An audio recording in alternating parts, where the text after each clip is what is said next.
Dear audience, you are very tired after the afternoon lecture, and following will give a special salon to discuss the healthy problems.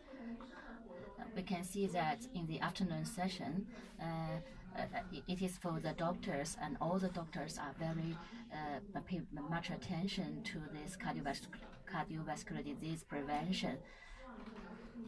And all the audience on the floor want to know more healthy problems related to the cardiovascular diseases, about the prevention and about the basic things, how to prevent the cardiovascular diseases. Talking about the cardiovascular diseases, we know about this because all around us, we once in a while to have a patient who have a heart attack and stroke. So this is very important thing. So, but some of the scientific things we don't know so much. So this afternoon, we invited very famous experts from China and from US. First, we invite the academician Dr. Han, and he is a very famous cardiologist in China. And also, we invited experts from Massachusetts, and also the priority experts from the US. And also the third one from a very famous hospital from the US, and also interventional experts of cardiology. And the fourth one is from American Columbia, and Dr. Ting, Dr. Harry Ting. And the first question is for academician Han. We all know the word myocardial infarction. What is a dangerous effect for the myocardial infarction patients? Myocardial infarction is a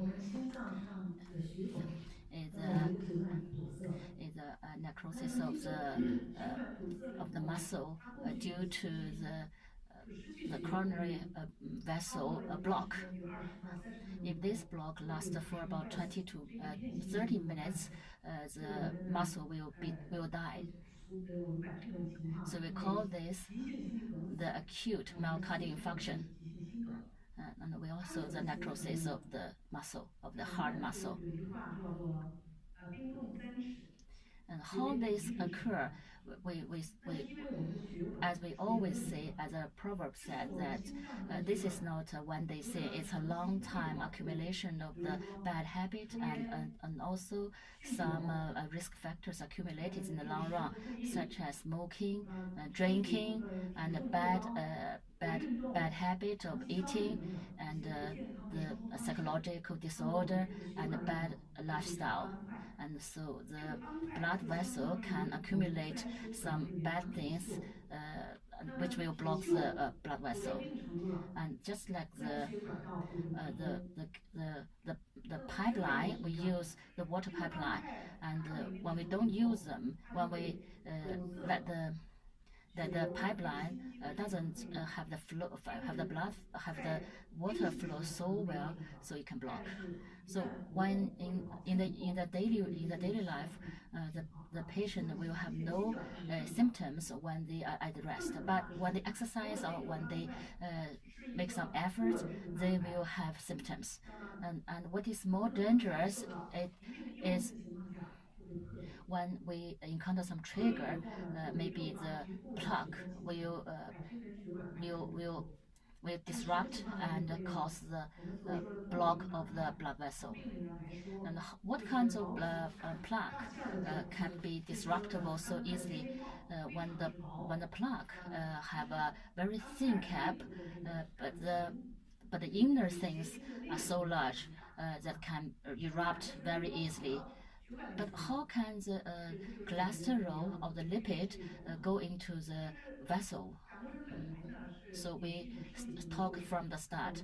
Cholesterol is a original is a basic thing in our body, but when the cholesterol is too high, which is pathophysiology, it rises very high, so the lipid can transfer to the endothelial layers of the vessel. So when this lipid accumulate in our blood, that can be cause the accumulation of the plaque. And when the lipid is too large and the cap is thin, that will become vulnerable to erupt. What is the percentage of myocardial infarction in China? In China, the acute myocardial infarction is about 3 million. Can Dr. Cookmans tell us what is what is epidemiology of the myocardial infarction, acute myocardial infarction? What is the burden? What is as just mentioned by Dr. Han, that the myocardial infarction is not a one-day thing. It's a long time accumulation of the bad habit and the bad risk factors. Can you, Dr. Han, tell us what can we do to prevent, and what is the aura of the myocardial infarction? This is simple. When we have the patient have a history of early coronary heart disease, family history, less than 60 years old of female, and less than 50 years old male, when we have this kind of patients die so young at this less than this age, we call this early family history. Another one is, well, no matter it's female or male, when we cross an age line, like more than 60 years old, female more than 60 years old, when we lose the protection of the female hormone, they will increase their rate of the cardiovascular diseases. And other things like when the patient have hypertension, diabetes, overweight, obese patients, and don't want to exercise more, and this kind of patient, they have different kinds of risk factors. They can have the they have the danger of the attack of the heart disease. What is the aura for the ischemia? When before the myocardial infarction, many patients have some kinds of symptoms. Most of the patients will have the symptoms of chest pain, chest dyspnea, and different people have different symptoms. And some people cannot tolerate the chest pain, and some of them will syncope. But when we encounter a patient with syncope, they have the good heart rate, they have good respiratory rate. So this kind of patient syncope, we have to think about myocardial infarction. And other people have the symptoms of some dyspnea and some kind of not so typical chest pain. And we can see the patient with teeth ache and stomach ache and leg ache and arm ache. Different kinds of people have different symptoms. But when the patient have no previous symptoms and they have a new onset of this kind of symptoms, and sometimes accompanied by the perfuse, and also some other kinds of accompanying symptoms, we have to think about the myocardial infarction. And when we often encounter patients when we feel some kind of discomfortable pain, discomfortable symptoms when they're driving, they will come to the hospital. So when how can we recognize some of the symptoms? How can we know the aura of the myocardial infarction? Can you talk about some of your experiences in the US? How can we recognize some symptoms before myocardial infarction occurs? When we have some of the symptoms that we suspect that we have myocardial infarction, what should we do? when we suspect we have some kind of maybe the coronary heart disease or maybe the myocardial infarction, when we suspect as a patient, what should we do? When we have just learned from the US expert, what your opinion about this kind of thing when you encounter a patient have a myocardial infarction, or the patient suspect that they have a myocardial infarction? In China, when the patient suspect that they have myocardial infarction, we also call emergency telephone 120. And by from my perspective, I think the safest method to do, the safest thing to do is to call the emergency system. It's the most safe way. It is more safe to call the emergency system than to do by yourself. For example, if the patient drive during the drive, they have ventricular fibrillation, what should he do? So my recommendation is to initiate the emergency system to save themselves. If we dial the 102 at home, when we wait for the emergency, during the waiting time for the emergency people to save us, what should we do?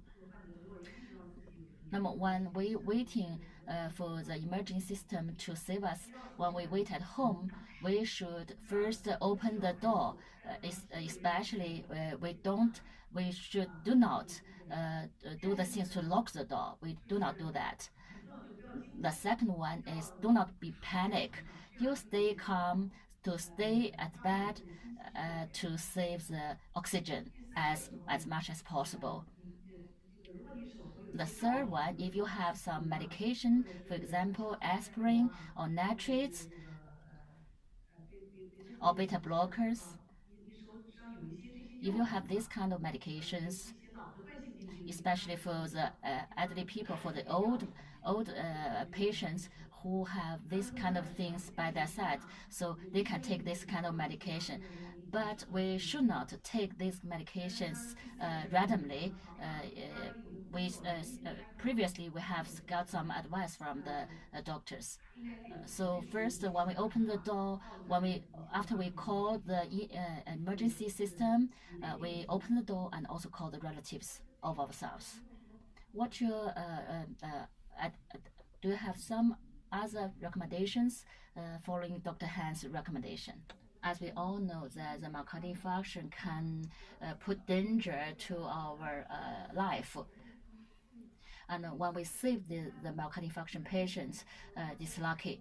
But what about the recurrence of the myocardial infarction? Can we invite Dr. Han to introduce what is the recurrence rate of our myocardial infarction in our country? How we can do to prevent the recurrence of the myocardial infarction?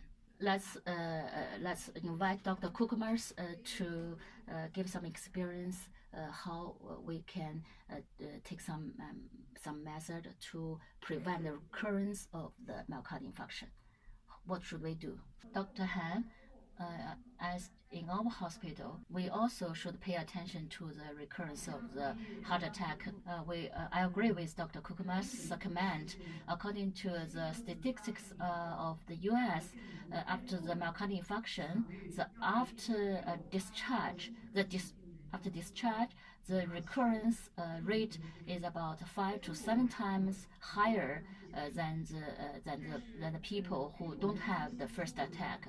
According to our statistics in our center, about 3 to 4 times higher compared to the people who have no previous heart attack. In about half a year, according to the several years ago, the data from the US, that about 20% of people will have the recurrence of the myocardial infarction.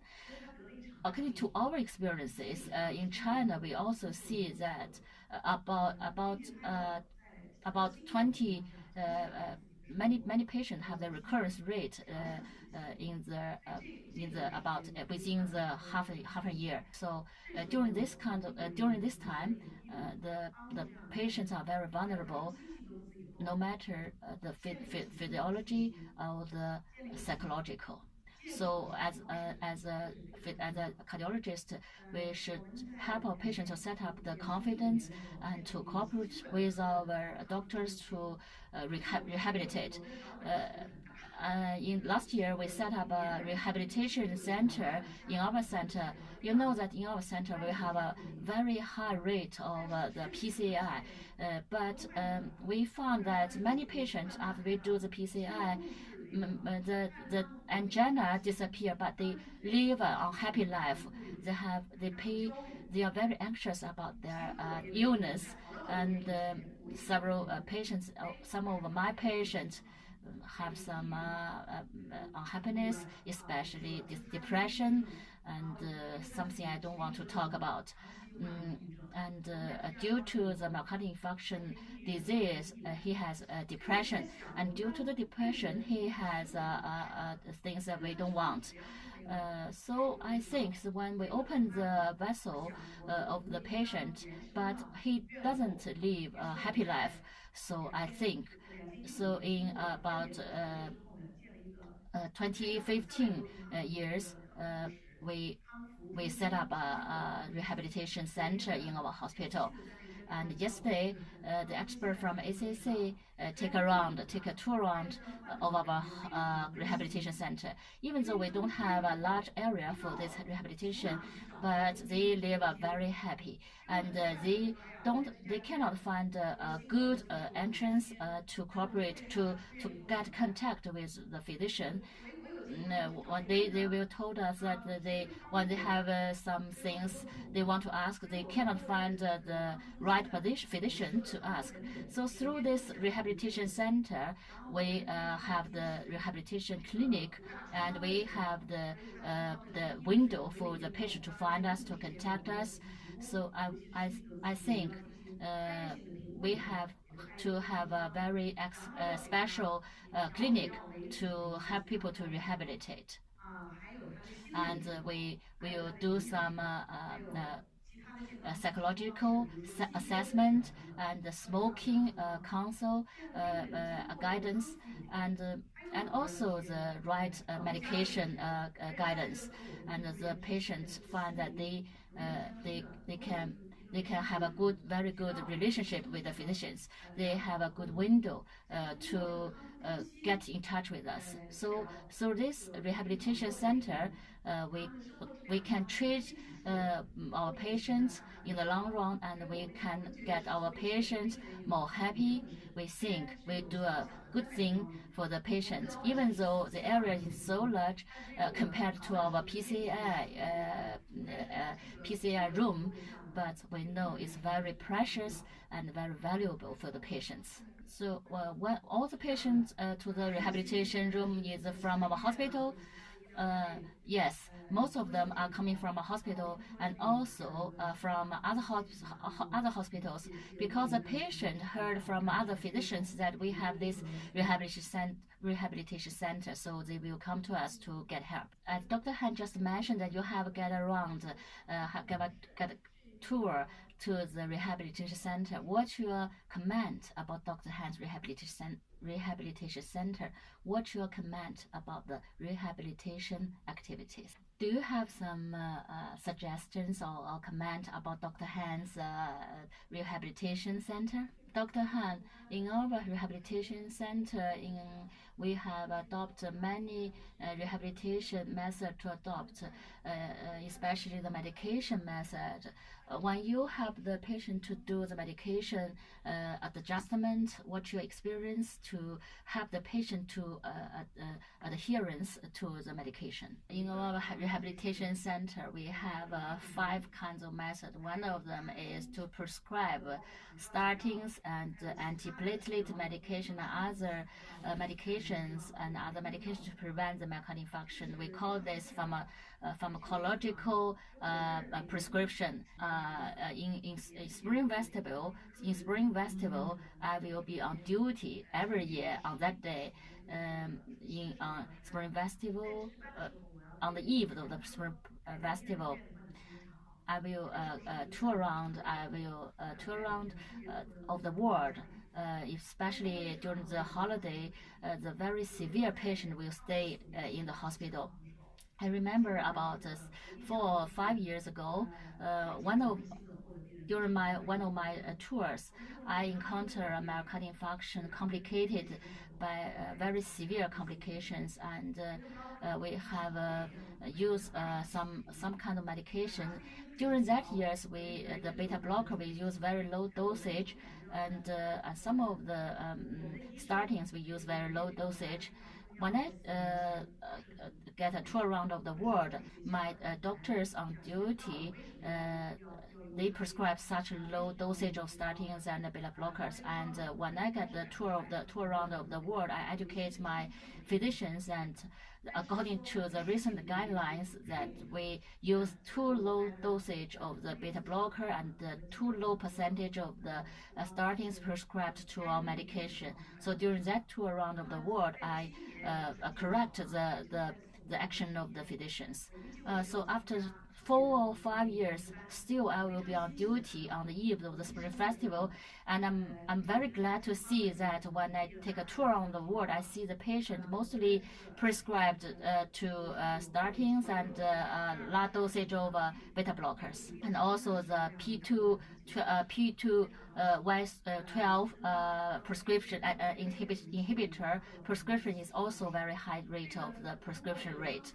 So according to the rehabilitation center, when we educate the patient, and also we educate the physicians to improve the skills of the physicians.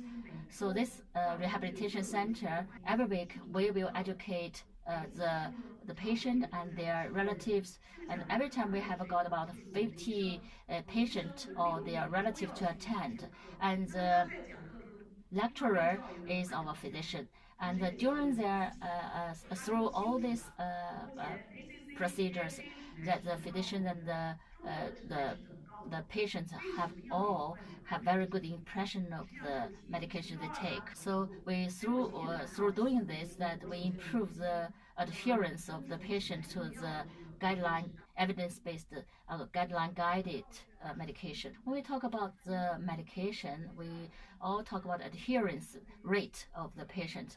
Can you give some opinion about what is the benefit of the adherence? This is very important for us to know that the adherence rate is very important for the patients. In previous years, due to the economic status, many of the patients cannot afford the long-term medication.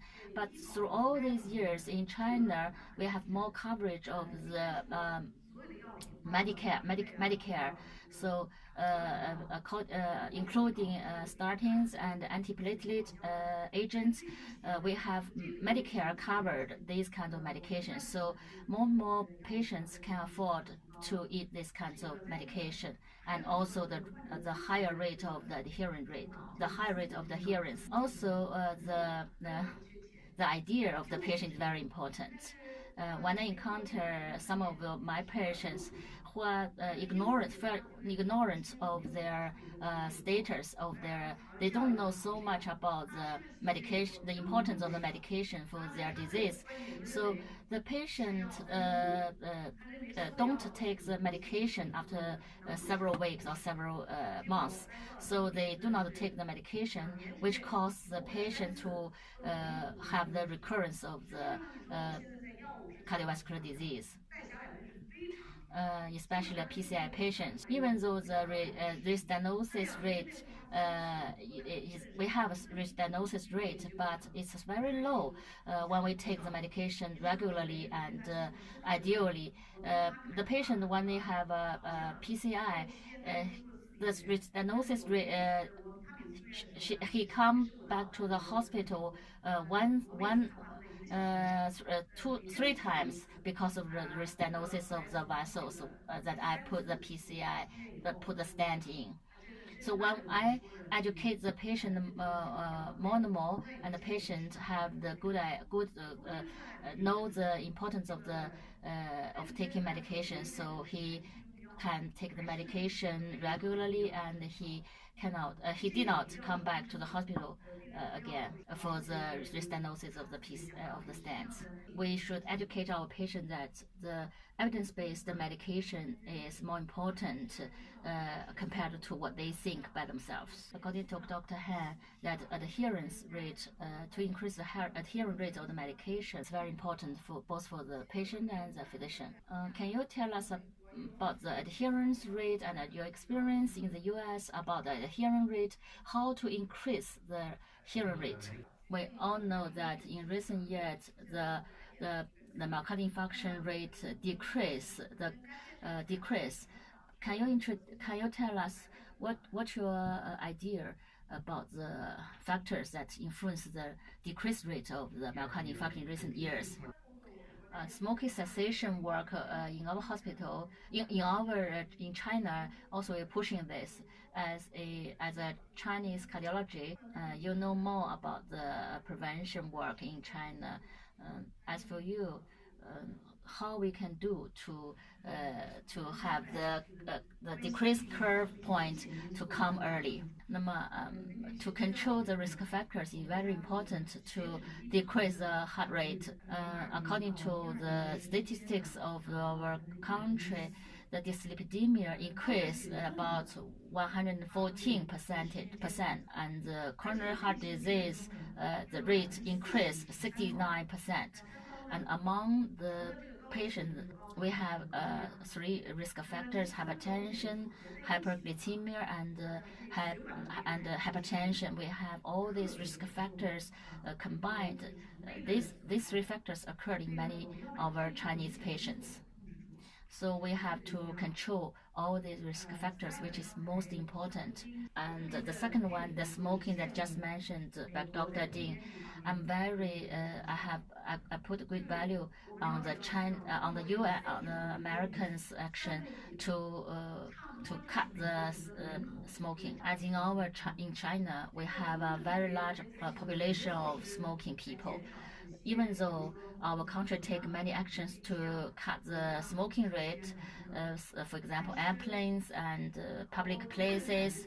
But as for me, the rate decreased, but it's still very severe in China. So as Chinese people, that we have to learn from the U.S. The many good actions to take to cut this smoking rate. As just you have introduced some good actions to take to cut the increased rate of the coronary heart disease. Can Dr. Kumans can introduce us what your cooperation?